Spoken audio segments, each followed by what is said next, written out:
Bienvenue à ce numéro du Journal des Journaux Paris du 5 au 10 février 2019, un numéro que nous entamons, actualité oblige, avec la 21e édition de la Coupe d'Afrique des Nations de moins de 20 ans. À cet effet, CAN U20, insuffisance d'éclairage au stade de Maradi, l'image du Niger écornée. Le ministre Kassoum nous doit des explications, a constitué l'un des titres à la une de l'hebdomadaire Le Nouveau Républicain. Pour qui, si à Niamey les deux matchs de la première journée se sont déroulés sans problème, avec un nul pour les pays organisateurs contre l'Afrique du Sud et une victoire 2-0 du Nigeria, le grand voisin d'ici, aux dépens du Burundi. À Maradi, où se trouvent les équipes de la poule B, un seul match a pu être joué. La raison? Insuffisance d'éclairage. C'est une situation préoccupante, grave, très grave. L'image du Niger a été écornée. Normalement, les responsabilités devraient être situées sans parti pris et sans amalgame selon le journal qui renchérit. À Maradi, c'est toute l'installation qui est défaillante. On est tenté de dire à qui profite le crime, d'après l'hebdomadaire, pour qui l'organisation doit répondre de ses manquements. Le ministère de tutelle et le ministre Kassoum doivent s'expliquer.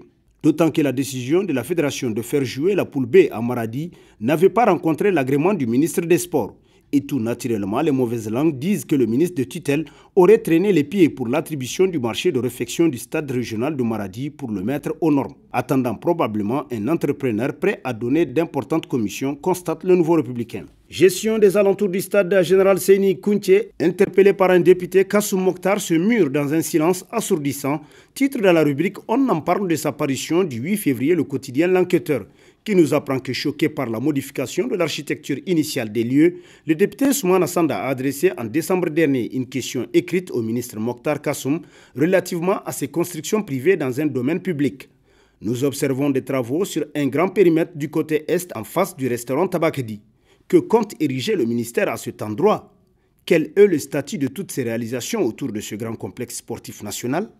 Demandez le parlementaire tel que rapporté par le journal qui poursuit, près de 2 mois après, Kassoum Mokhtar n'a toujours pas répondu. Se reproche-t-il quelque chose de répréhensible? S'interroge en concluant l'enquêteur. Course au présidentiel au Nigeria, les gouverneurs de Maradi et Zender au meeting de Buhari à Kano, titre entre autres à sa une l'hebdomadaire L'actualité, selon qui c'est ce que l'on nomme un bad buzz. Zakari Oumarou, le gouverneur de Maradi, et son homologue des Zender Issa Moussa auraient pu et certainement bien voulu s'en passer et d'éviter au passage une nouvelle polémique qui fait déjà beaucoup papoter au Niger et au Nigeria. Les deux responsables ont en effet été vus puis photographiés à un rassemblement des dirigeants du parti APC. Les images de deux gouverneurs arborant des écharpes à l'effigie de Buhari et de l'APC ont été par la suite postées sur Twitter sur le compte de Sahilou Tanko Yakasei, l'assistant en communication du gouverneur de Kano. Elles ont aussitôt enflammé la toile dans les deux pays selon l'hebdomadaire qui poursuit plus loin.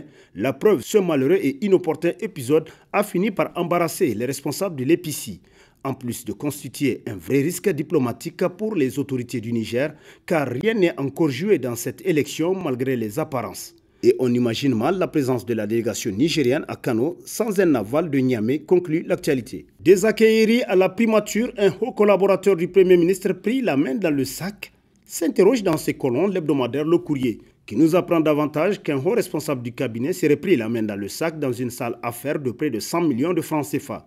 Selon les sources du journal, c'est avec un opérateur économique de la cour du tapissier brocanteur que le haut responsable des services de la primature aurait inventé un marché fictif pour vouloir griger l'État. C'est après avoir fait le circuit de signature que la supercherie a été découverte.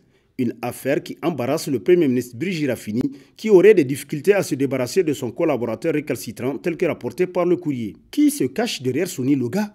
S'interroge dans ses colonnes le bi-hebdomadaire L'événement paru le 7 février. Le journal rappelle que Sony Loga est une société de droit nigérien au capital d'1 milliard de francs CFA, mise en place au Niger en 2014 dans le cadre d'un partenariat public-privé par des mains invisibles de la Renaissance pour la conception, le financement, la réalisation, l'exploitation, l'entretien et la maintenance du guichet unique automobile. Depuis la signature de ce contrat, cette société peine à respecter son cahier de charges et mieux, elle s'est inscrite dans les tristement célèbres dossiers de la Renaissance selon le bi-hebdomadaire qui poursuit. Pour cause, Sony Loga qui devrait réduire ou éliminer les fausses déclarations douanières sur les véhicules importés, elle s'est plutôt illustrée de la piètre des manières en faisant le lit de la mauvaise gouvernance du secteur. Une source proche du dossier rapporte la disparition des dizaines de classeurs relatifs au dédouanement de plusieurs véhicules. La même source indique que plusieurs inspections d'État, de la douane, mais également de la Halcia, cherchent à voir clair dans ce labyrinthe de la forfaiture au sein de cette société qui impliquerait des intouchables de la Renaissance. Cette situation conduit à se poser la question de savoir qui sont les actionnaires de Soniloga. S'interroge en conclusion l'événement. Après l'OP20 de Dosso, c'est le tour de la Caïma de crier au secours les maires et les tracteurs de la Caïma à quand la fin de ce jeu?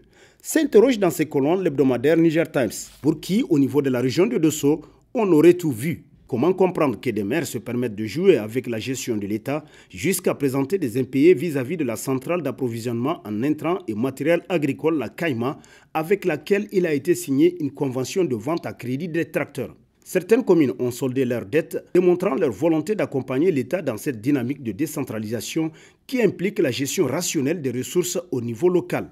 Il s'agit bien évidemment de la commune urbaine de Dosso et la commune rurale de Falwal, qui ont longtemps payé, tel que rapporté par le journal Niger Times, qui poursuit plus loin.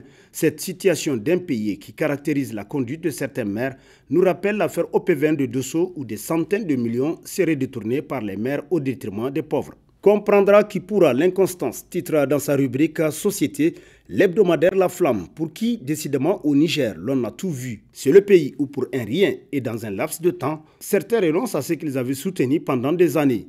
Si tous les chercheurs du monde ou les spécialistes de sondage arrivaient au Niger, ils ne s'en sortiront pas d'après le journal qui renchérit. Tenez, certains citoyens ont pendant voilà 8 bonnes années combattu et méprisé le secrétaire général du comité exécutif national du PNDS Tareya, Hassoumi Massaoudou, mais il aura suffi qu'il soit hors de l'équipe gouvernementale pour que ceux qui le diabolisaient hier considèrent qu'il n'y a pas mieux fréquentable que lui et aujourd'hui seulement, selon le journal, pour qui cette façon traduit un malaise profond de notre intelligentsia. L'inconstance serait-elle la règle de conduite que nous léguerons à la génération future?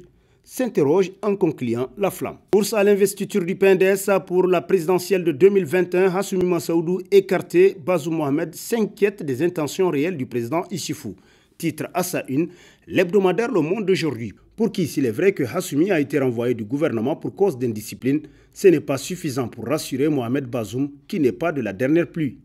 Pourquoi est-ce le président Issoufou qui sanctionne pour une faute qui est supposée relever de la discipline au sein du parti? S'interroge le journal qui renchérit.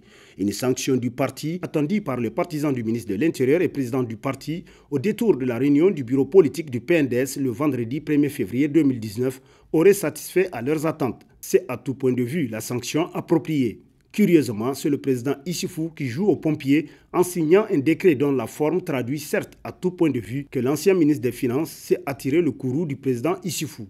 Et justement, c'est là où le bas blesse, constate Le Monde d'aujourd'hui. Le Rotab élu au comité de pilotage mondial de l'ITA, Ali Idrissa et ses camarades honorent le Niger, titre dans sa rubrique Écho de la semaine, l'hebdomadaire L'éclosion, pour qui le Rotab continue d'inscrire le nom du Niger en lettres d'or dans le registre des grandes nations des industries extractives. En effet, le Rotab Niger vient d'être élu au comité de pilotage mondial de l'ITA, initiative pour la transparence des industries extractives. Le Rotab Niger s'engage à créer toutes les commodités pour valoriser et promouvoir les ressources minières du Niger à la grande satisfaction des Nigériens. Une mission que l'organisation d'Ali Idrissa mène avec courage et détermination depuis plusieurs années déjà.